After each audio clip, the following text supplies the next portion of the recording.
Well, hello. I'm Doc Phineas.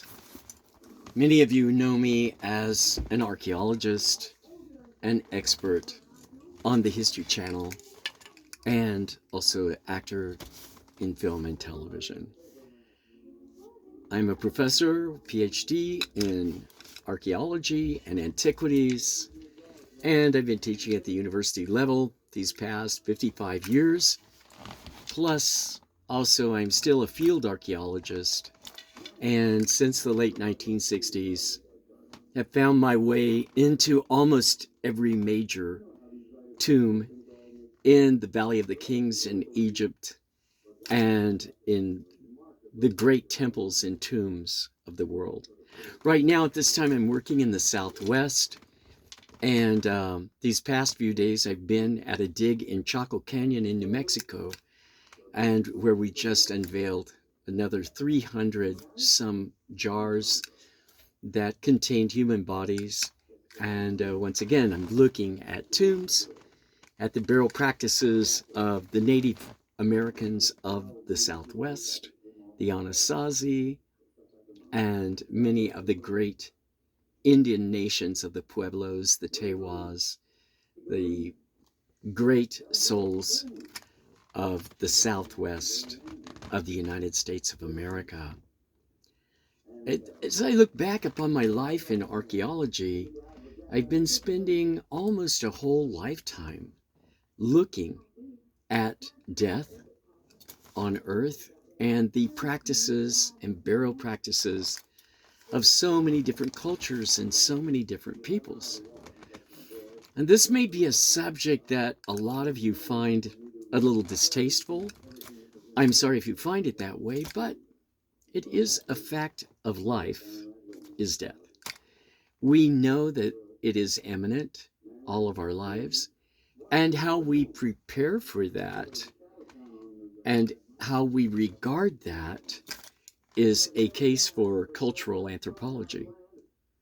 Certainly, when I look upon the Egyptians and the time that I've spent in Egypt, of course, my first assignment was the tomb of King Tut, and the fact that I have Egyptian blood in my DNA, I probably look upon death in a rather Egyptian way, considering that I spent so much of my life in Valley of the Kings and in Luxor and in Egypt.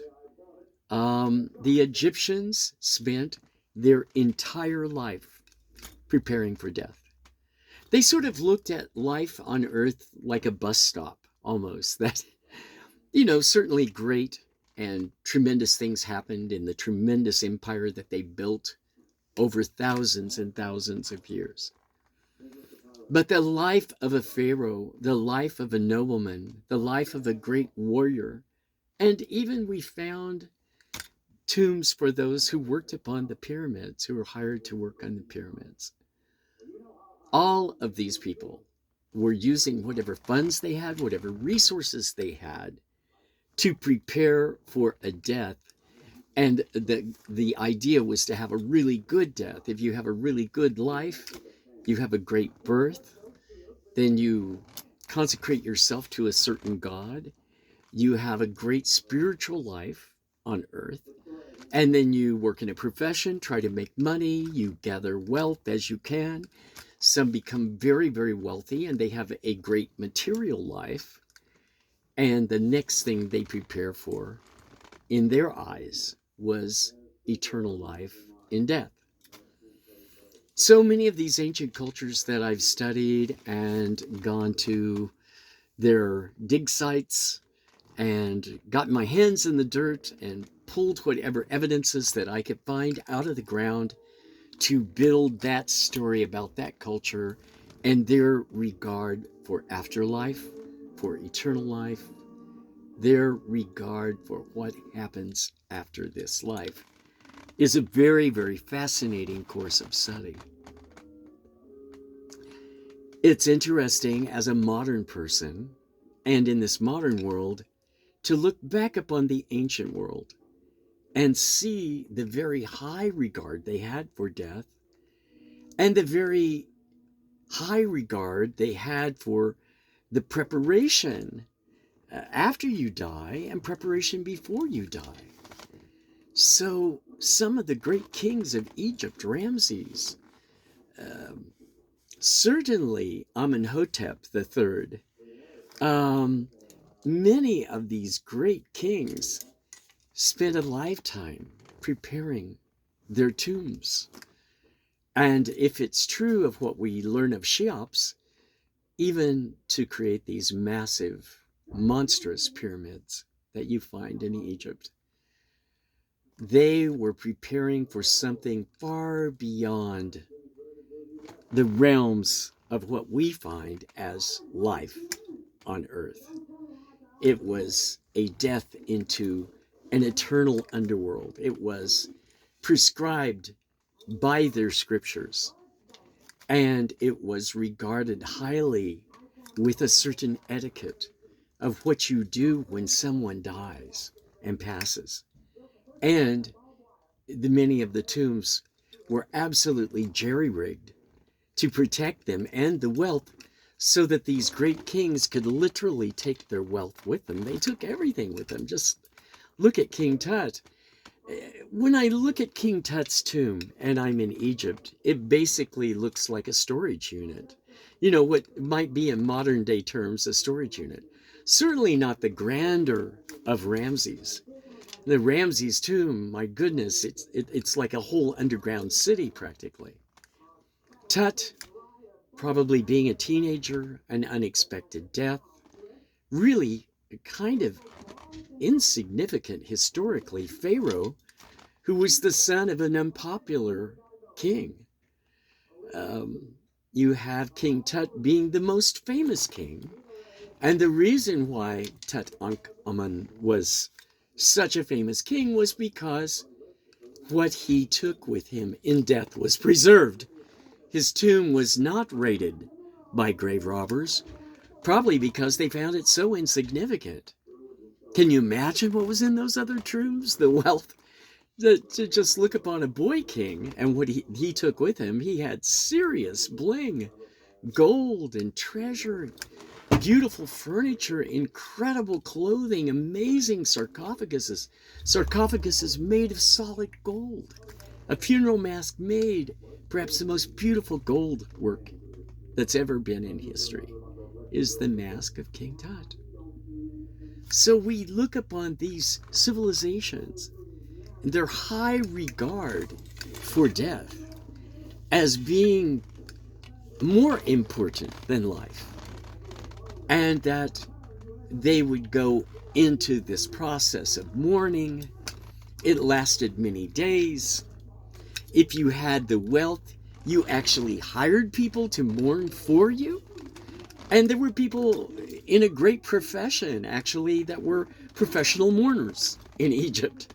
So you could hire maybe 10, 20 people to come and just weep and wail and cry at your funeral.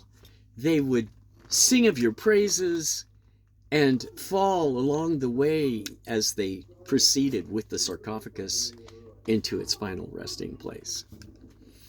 These are all aspects of archaeology and aspects of anthropology that are fascinating to look at. And it leads me to a subject today that I find interesting as we do a comparison here between the ancient world and the modern world. And on modern terms, in modern terms, looking at funerals and those who are passing away in our own time period, I'm seeing a great change even in my lifetime from the way that this was regarded in the 1950s when I was just a boy, 1960s, and in today's world. In my lifetime, in the 1950s, when someone would die or pass away, we would have, of course, the body would be picked up, taken to a mortuary where it was prepared. A beautiful coffin was selected, sometimes very, very expensive coffin. And the person was laid to rest on velvet and satin and beautifully sewn pillows and cushions, just almost stunning work that was done in sewing around that. And the top of the coffin would be open for an open viewing, and you would have a sanctuary full of flowers. I believe that, in my father's funeral, there were over 500 flower arrangements that were around the sanctuary of the cathedral, and just the most beautiful flower arrangements. And on the coffin itself, I think there were over 100 yellow roses covering that our family placed there. It was something done with pomp and circumstance. Days of people visiting your home and providing food and viewing for the family members at a mortuary, where that was a process. And maybe a week, almost a week later, after all of this mourning, where you would sit and cry, view the person that's passed, speak of their great achievements, and then there would be a very formal ceremony, and all these cars would drive in a long line to the graveyard, and then that casket would be placed either in a tomb or would be placed in the ground with even more ceremony, more mourning, and they would be a beautiful tombstone, or in our case, a family crypt, with your name on it. And all of that was all a part of the human mourning process and the ritual of burial, even in these most recent years. I find it rather interesting that I've had a lot of loss lately of friends and family members passing away. And an interesting new trend that I find on Earth today, and this is certainly during COVID and post-COVID, in these last 4 years, I was reflecting upon it last night and looking at my journal that I had lost 21 dear friends or family members in this last 4 years. Some to COVID and some just to natural causes. But it has been a time of tremendous loss for me. And that could be my age, being in your 70s, in your mid 70s. Of course, a lot of your dear friends that are in your age group are going to start to pass away, because that's sort of the shelf life of a human being, right? You make it to 70, it's a great thing. If you make it to 80, it's an even greater thing. If you make it to 100, you're a very special human being. But that's sort of the shelf life currently of a human being. And I'm finding that among those 21 friends and family members that passed away recently, there was only one memorial service of all those 21 people. There were friends of mine who were very famous in television and film who passed away. Very famous people in Las Vegas, like Siegfried and Roy, and huge socialites like Phyllis McGuire, and the great TV newscaster Steve Shore, who I appeared on so many of his shows as a guest, and just absolutely dynamic persons. I lost friends who were the owners and CEOs of huge casinos here in Las Vegas, their wives, and I've lost really wonderful family members of mine just recently, my sister, my brother, and dear, dear friends. And I found it so interesting that what seems to be the trend now is that people are cremated through some sort of cremated service, like cremation service, like Neptune Society. It's a reasonable sort of way to go if you want a cremation, and they're simply cremated unceremonially, and in most cases rather quickly, so they do not have to pay for embalming, which is now very expensive. And certainly a funeral home is expensive. Everything is quite expensive, including the coffin. But if they cremate in a certain amount of time, they don't have to have all of those accoutrements, and it's not as expensive as it would be.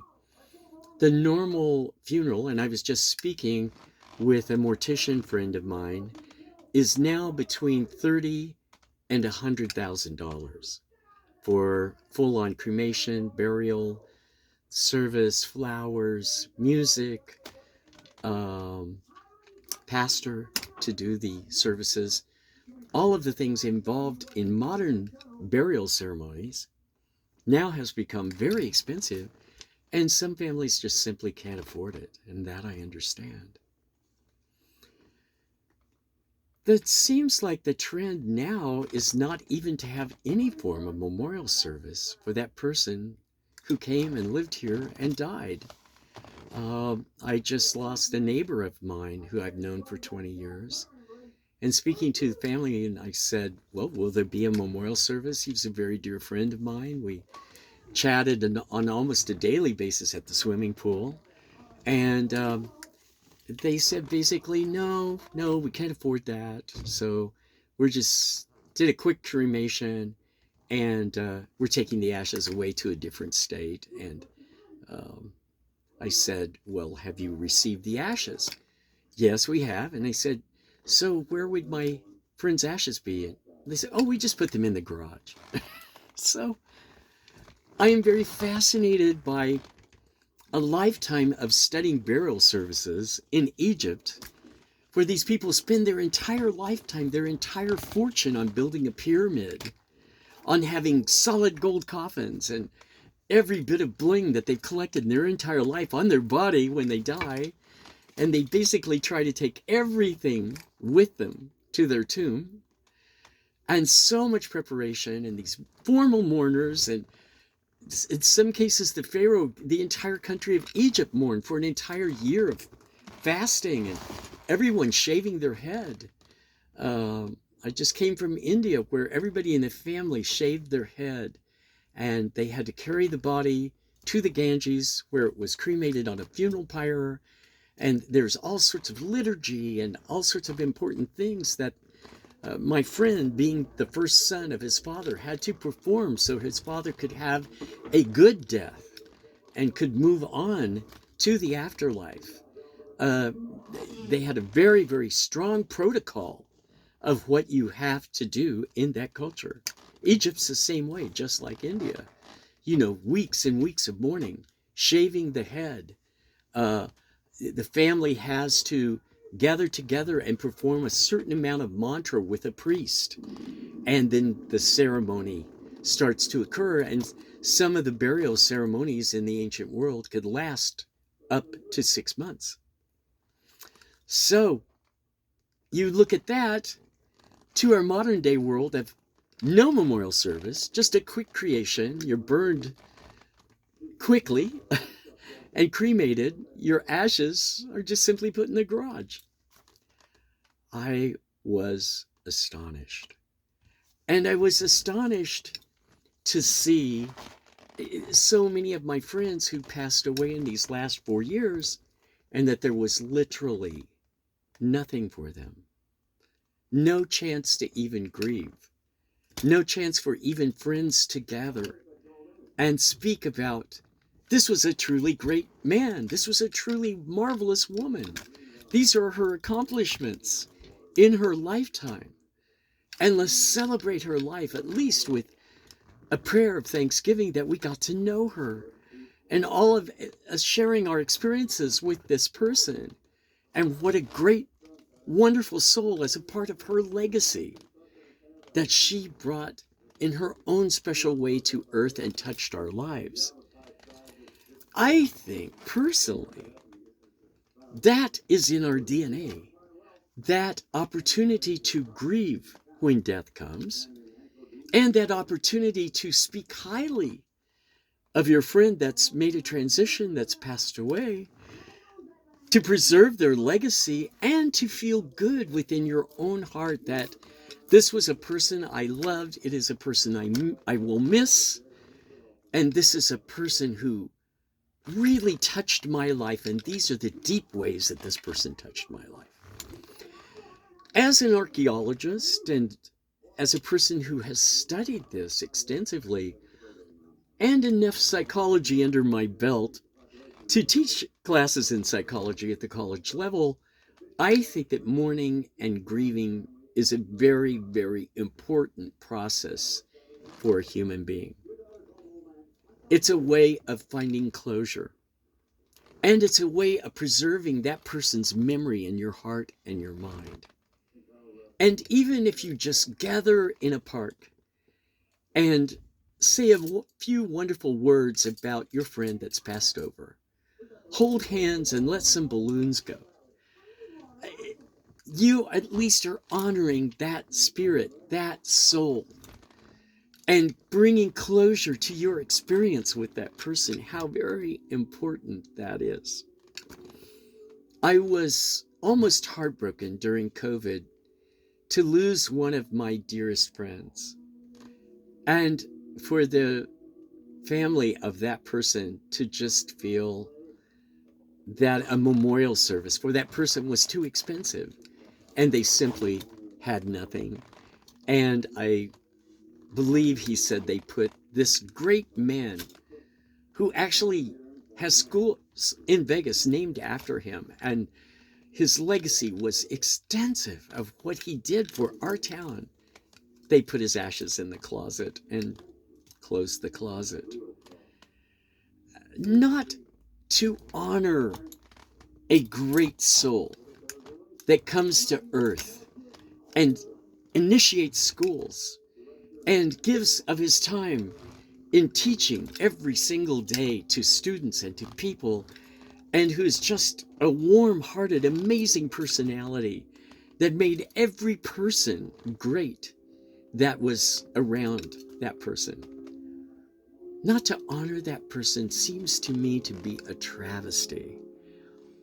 That is a society that's becoming jaded or degraded, not to even honor their dead, at least from my historical perspective of looking across 10,000 years of human history at the burial rites of all of these great, amazing civilizations that have preceded us, and to see how they honored their dead with a eulogy, with music, with a wake, with at least honoring them with prayer and a moment of silence. Not to have that feels to me like a society that is losing its dignity.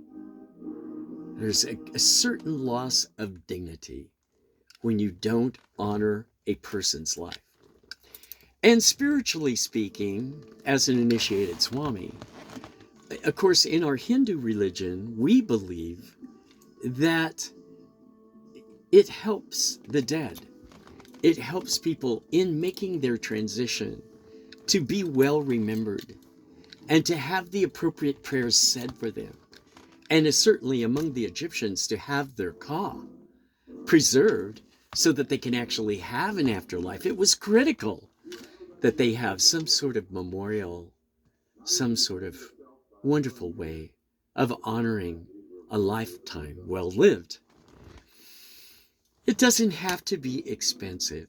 You can go to a park like Sunset Park, and I just presided over a service for someone recently there, and this family did not have a lot of money. They did not have money to spend on a church service, but at least we went to the park.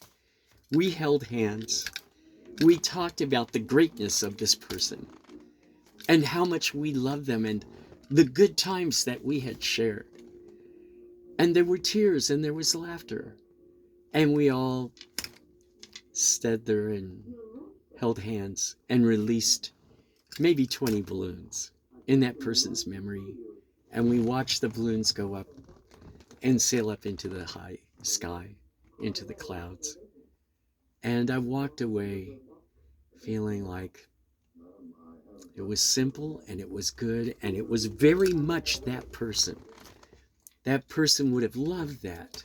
We honored them in that way.